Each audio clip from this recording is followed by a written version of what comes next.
They've been telling you for months now that this war is about to end. A single operation that they had said was going to last for just about 12 days. Operation Epic Fury. It was supposed to be clean and surgical. It was supposed to be over before anybody even knew what was happening. But unfortunately for the Americans, they did not expect Iran to be as prepared as they were. Immediately, Iran retaliated, and then there was a ceasefire, and then there came another strike, and then another ceasefire, and now supposedly they are striking a deal. And yet, here we are in the month of May, and tensions are still very high. The Strait of Hormuz is still contested, American forces are still fighting, Gulf states are still getting bombed, Hezbollah is still firing from Lebanon. So maybe the war was never even supposed to end. Maybe it was never even really a war. Now here's the thing, Iran has been very strategic with their strikes. In fact, they were more strategic than the US expected. And the thing is that they were targeting specific infrastructures. For example, Amazon data centers. So what exactly is this really about? There are several theories that I want to unpack today, but there are different angles to look at this. I think to really understand the war, you need to look at what the motives are. Now there are 4 angles that I would like to look at. First of all,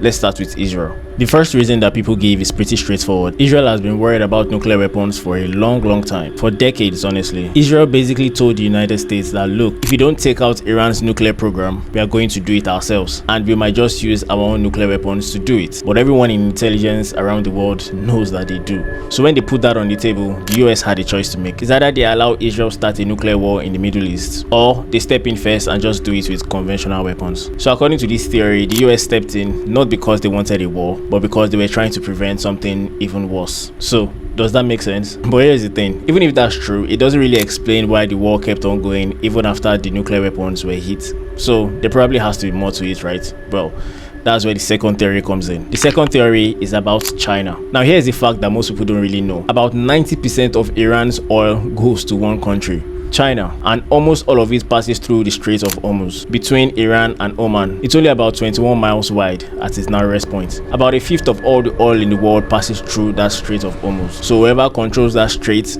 basically controls the world supply. And right now, what is the US military doing? They are fighting to keep the Strait of Hormuz open on their own terms. But here's the deeper game actually. The US has been worried about China's rise for years. But you can't just go to war with China.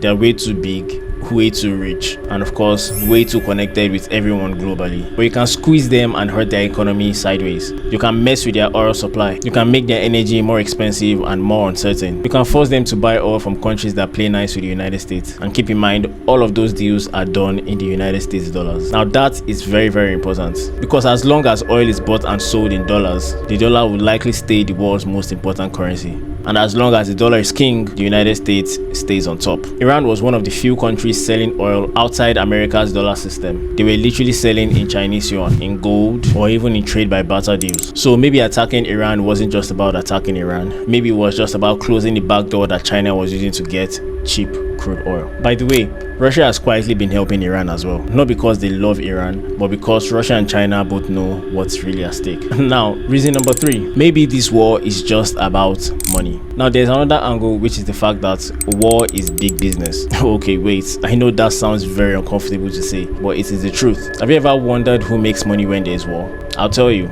Defense companies, the big ones, the companies that build missiles, the companies that build drones, the fighter jets. When the war breaks out, their stocks fly, and when there's a ceasefire, it dips. When the ceasefire breaks, it goes back up. Now imagine that you're an investor, or more importantly, imagine that you're a politician and your campaign was funded by these defense companies. Tell me, would you really be in a hurry to end the war, knowing that your sponsors are benefiting from this? Plus, there's also another angle. Maybe this entire thing is just a display of weapons. The US used some of its newest weapons, most advanced weapons in real combat, and the whole world was watching, like a big advertisement. And this makes every other country start asking, okay, if we get attacked, where are we going to get weapons from? And the answer is, of course, from the American defense companies. And these contracts will run for years, maybe even decades. We're talking about billions of dollars. So in this view, the war may not even be just about Iran. It could just be a products view, like a display of products. And the people who own the companies are the ones funding the campaigns. They are the ones who write the policy papers.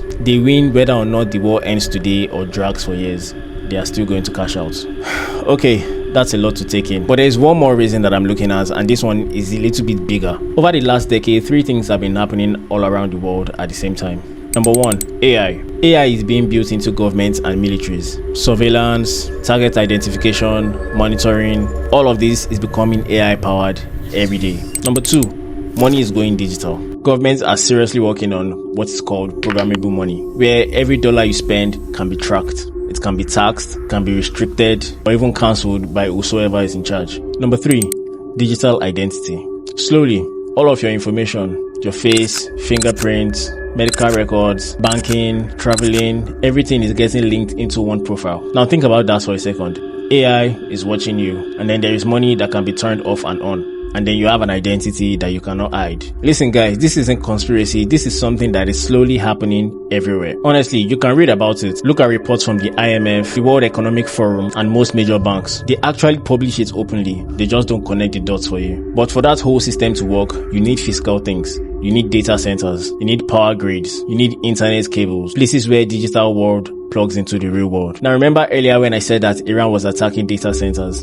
Amazon data centers. That was not random. That was on purpose. Data centers are like the backbone of the new digital economy. And you know what? Iran sits in the middle of one of the most important corridors in the world for pipeline internet cables and trade routes. Plus, this is key. Iran's banking system runs outside the Western financial network. They don't use the same payment system that most of the world uses. They've been working with China and Russia to build an alternative system. Here's the thing about any control system. It only really works when there is no way out. If even one big country can opt out, uses different money, uses a different banking system, then other countries will eventually exit too. Iran was that exit. So in this view, the whole war isn't really a war. It's more like the US trying to prevent a collapse of the US dollar. So they are doing it more or less like patching a hole. They're closing the last big backdoor before the new digital AI-powered control global system finishes being built. Some people call it techno-feudalism. This is a situation where you don't really own anything. You just rent the access, money, identity,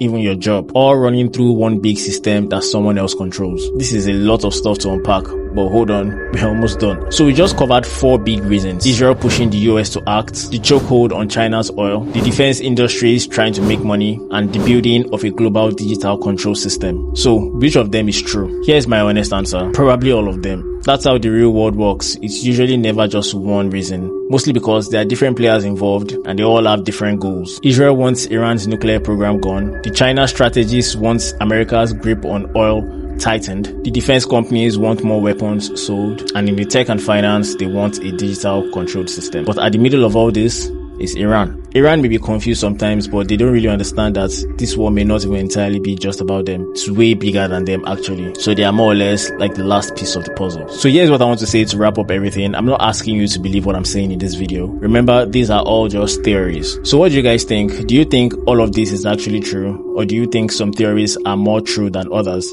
I'd really like to know your thoughts. That's all I have for you today. If you've enjoyed this video, make sure you smash the like button, subscribe, share, and do all that nice stuff to push this video to reach more people. I'll see you in the next one. Bye.